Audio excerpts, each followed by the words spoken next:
आज आपण बघणार आहोत राज्यातील राज्य निवडणूक आयोगासंदर्भात महत्त्वपूर्ण माहिती। याची तरतूद 73वी घटना दुरुस्ती 1992 नुसार करण्यात आलेली आहे।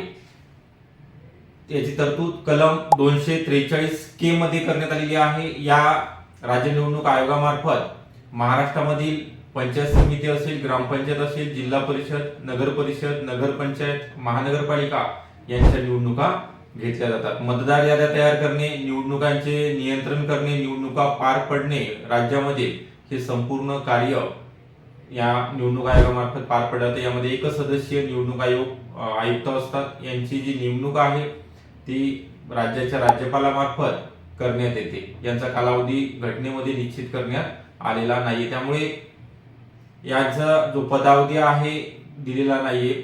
तसेच सर्वात महत्त्वाचं जे आहे नेमणूक आणि यांचा जो पदावधी पण आहे तरतूद करण्यात आलेली नाहीये। ओके, आपल्याला व्हिडिओ आवडला असेल, राज्य निवडणूक आयोगासंदर्भात महत्त्वाचं आहे जे कलम 243 के नुसार 73वी घटना दुरुस्ती मध्ये याची तरतूद करण्यात आलेली आहे। परीक्षेला 100% विचारलं जातं।